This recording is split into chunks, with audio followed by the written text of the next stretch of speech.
Before we begin, a mandatory disclaimer for our audience. The following story is a work of fiction for entertainment purposes. Although set within a real historical context, the characters and dialogues are fictional and do not represent factual or documentary accounts.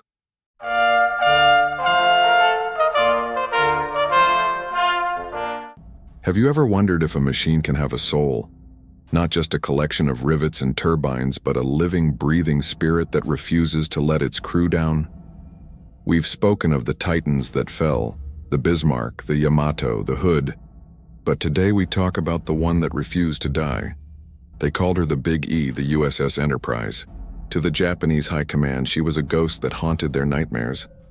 They claimed to have sunk her 3 separate times, only for her to reappear on the horizon, her flight deck buzzing with Avengers and Dauntlesses ready to rain hell.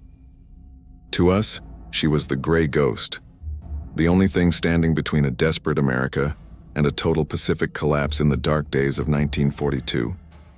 How does a single ship survive almost every major battle of the greatest war in history, earning 20 battle stars and becoming the most decorated vessel in the U.S. Navy?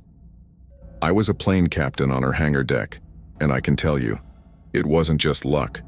It was a stubborn, iron-willed defiance that lived in every bulkhead of that ship. My name is just a memory now, but in December 1941, I was a 20-year-old kid who thought the Enterprise was just another job. That changed on the morning of December 7th. We were returning from delivering planes to Wake Island, just a few hundred miles from Pearl Harbor, when the radio went wild. We didn't see the smoke from the battleships, but we felt the shockwave in our spirits. The fascination we had for the battleship row was gone in an instant, replaced by a cold, sharp realization. The age of the big gun was over, and the weight of the entire world had just landed on our flight deck. We were the ones left. While the Arizona and the Oklahoma lay at the bottom of the harbor, the Enterprise was still at sea, still hunting. We were no longer just a carrier, we were the last line of defense. The secret flaw of the Pacific War was that Japan thought they could break us by sinking our steel. But they forgot that the Enterprise wasn't just made of steel. She was made of people who had nowhere else to go. The fascination with the Big E today often focuses on her planes, but for those of us who lived in her belly, the fascination was her resilience. She was a Yorktown-class carrier, built in the mid-30s, and she wasn't particularly large or heavily armored compared to what came later. But she was fast and she was lucky. People used to say that if a bomb was going to hit, it would hit the ship next to us. But after a while, we realized it wasn't just luck. It was the way the ship handled. She felt like she wanted to survive. When the divine wind started blowing and the bombs started falling, the Enterprise seemed to twist and turn in the water like she was dancing. I remember standing on the hangar deck during the Battle of the Santa Cruz Islands, feeling the ship shudder under near misses and thinking, she's not going down. Not today. Not ever. The psychological weight of being the last carrier is something you can't understand until you've looked at the horizon and seen no other friendly masts.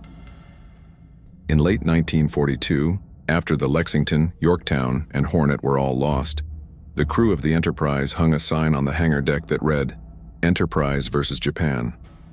It wasn't a joke. It was the literal truth. We were one ship against an empire. The fascination of the world was on us, but the pressure was internal. We worked 20-hour shifts, our eyes red from salt and lack of sleep, keeping those Wildcats and Dauntlesses in the air. We were the lucky E, but we earned every bit of that luck with blood and grease. As we steamed toward a little-known atoll called Midway, we knew we weren't just fighting for a piece of land. We were fighting to prove that the gray ghost could do the impossible. The giant was awake, and she was angry. What happened on the morning of June 4th, 1942, wasn't just a battle. It was the moment time stood still, and the course of human history was decided by a handful of men and a sudden gap in the clouds. On the deck of the Enterprise, the air was thick with the scent of high-octane fuel and the deafening, chest-thumping roar of Wright Cyclone engines. The fascination we felt for our pilots was mixed with a silent, cold dread. We knew that somewhere beyond the blue horizon, 4 of Japan's finest carriers, the Akagi, Kaga, Soryu, and Hiryu, were waiting for us. They were the same ones that had struck Pearl Harbor. The Big E wasn't just looking for a victory, she was hunting for justice. I remember watching our boys in their SBD Dauntlesses clawing into the sky, their airframes heavy with 1,000-pound bombs, disappearing into the infinite blue. On the ship, we stood in a tense, vibrating silence, huddled around the radios, praying for any sign that our survival had a purpose. The psychological weight of that day was crushing. We knew that if we failed, the west coast of America would be wide open for invasion. For hours, the news was horrific. Our torpedo squadrons were being massacred, swatted out of the sky like flies by Japanese Zeros. It felt like the gray ghost was about to see her final hour. But the secret of the Enterprise was always her ability to find a crack where others saw only a wall. At 10:22 a.m., our dive bombers, led by Wade McCluskey, looked down and saw the unthinkable. The Japanese carriers were caught with their decks full of fueled planes and scattered bombs. They were vulnerable. In 5 minutes, just 5 minutes, the fate of the Pacific shifted forever. From the deck of the Enterprise, we couldn't see the explosions, but we could hear them through the frantic screaming voices on the radio. Hit! Hit! Hit! Our planes had turned the pride of the Imperial Navy into floating funeral pyres. The Kaga and Akagi were burning. The fascination with Japanese invincibility was shattered in seconds by near-vertical dives from men who refused to miss. When our planes returned to land on the Enterprise, the mood wasn't one of celebration but of a grim, electric relief. We had dealt a death blow, but the cost had been staggering. Our sister ship, the Yorktown, was under heavy attack. The Enterprise had to take over everything. We became the sanctuary, the nerve center, the very heart of the fleet. Midway proved that the Enterprise was more than a ship. She was an amulet of survival. Even when the Japanese counterattack came, the Big E seemed to possess a divine protection. We saw the smoke on the horizon where the Yorktown was succumbing, and a chill ran down our spines. Now, it was truly us against them. The world's fascination was focused on that small patch of ocean, and the Enterprise stood her ground, launching wave after wave until the fourth Japanese carrier, the Hiryu, was also sent to the bottom. That night, as we steamed away from waters stained with oil and glory, we realized the game had changed. The Japanese giant had been stabbed in the heart, and the gray ghost had been the hand holding the dagger. But the war was far from over, and the Solomon Islands were waiting with a terror that would make Midway look like a training exercise. Here are the corrected versions of Parts 3, 4, and 5 for the USS Enterprise in script, rewritten entirely in English as requested, maintaining the veteran narrator's perspective and the established tone. If Midway was a miracle, Guadalcanal was a meat grinder. By late 1942, the romantic fascination with war had evaporated, replaced by an exhaustion that seemed to seep into the very steel of the ship. The waters around the Solomon Islands earned the name Iron Bottom Sound for a reason. They were being filled with the twisted remains of ships from both sides. This was where the Enterprise truly earned her reputation as the Gray Ghost. During the battles of the Eastern Solomons and Santa Cruz, the ship was hit repeatedly. I saw bombs tear through the flight deck, exploding in the hangars and turning the interior into a hellscape of buckled metal and scorched flesh.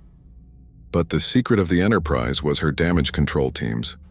While other ships would have been abandoned, our boys welded steel plates and choked out fires while the planes were still coming in to land. The psychological weight reached its breaking point in October 1942. The Lexington was gone, the Yorktown was buried at Midway, and the Wasp and Hornet were sunk in rapid succession. One day the word came over the loudspeaker, and the silence that followed was absolute. We were the only operational American carrier left in the entire Pacific Ocean, a single ship against the full weight of the Imperial Japanese Navy. That was when someone painted that famous sign in the hangar. Enterprise versus Japan. It wasn't arrogance, it was a cold, geographical fact. The fascination we felt for our own survival turned into a kind of religious fanaticism. We knew that if the Big E fell, the war was lost.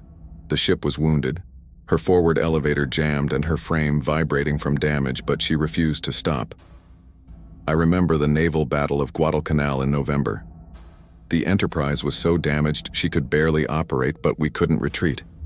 Our planes operated from Henderson Field on land and from the ship, creating a bridge of steel against the Japanese reinforcement convoys. The pressure was constant. We slept beside the guns, eating cold rations, listening to the drone of Japanese engines in the sky every night. Japan announced to the world for the third time that the Enterprise had been sunk. But we were still there, emerging from the mist, launching strikes the enemy couldn't explain. The Japanese fascination with our immortality began to turn into dread. They weren't fighting a ship anymore. They were fighting a nightmare that wouldn't die. By 1944, the Pacific horizon had changed. The Enterprise was no longer alone. She was surrounded by a fleet of new carriers, a forest of radar masts and thousands of modern planes. But even among the new giants of the Essex class, the Big E held an aura of respect that no one dared ignore. In June, we reached the Philippine Sea for what would become known as the Great Marianas Turkey Shoot. It was the largest carrier battle in history. The fascination we once had for danger was replaced by an industrial precision of destruction. Our new Hellcat fighters, guided by the Enterprise's advanced radar, turned the once feared Japanese aviation into scrap and smoke before they even laid eyes on our fleet.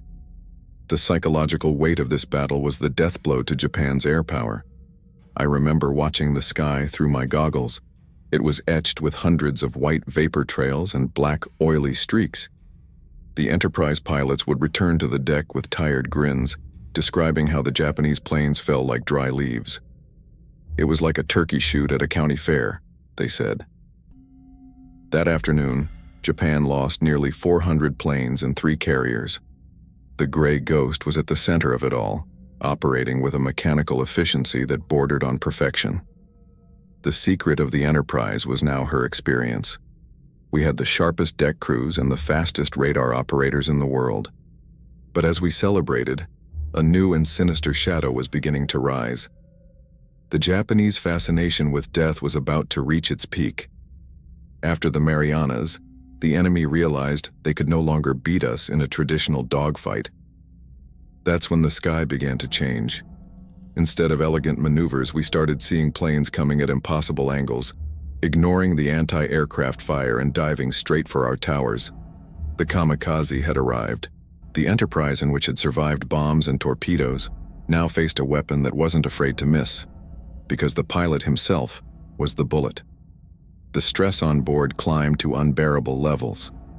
We weren't just in a naval battle anymore.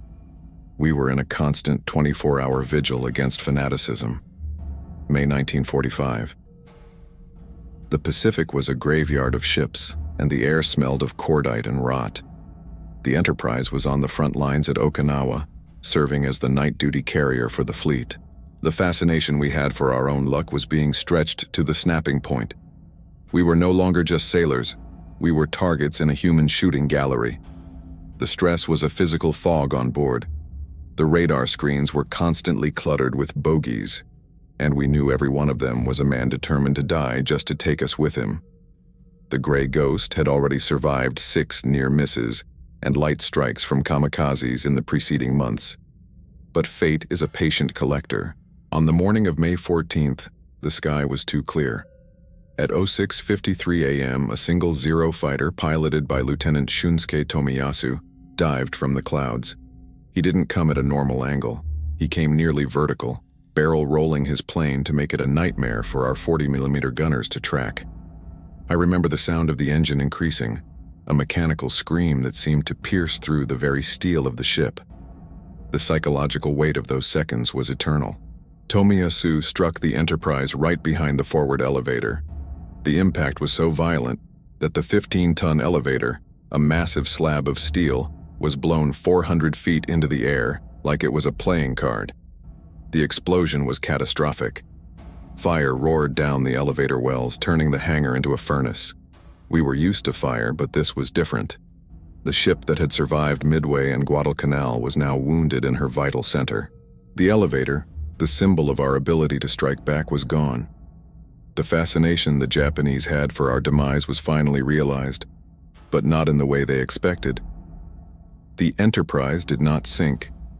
Even with a gaping hole in her deck and hundreds of tons of water pouring in to fight the fires, the ship stayed level.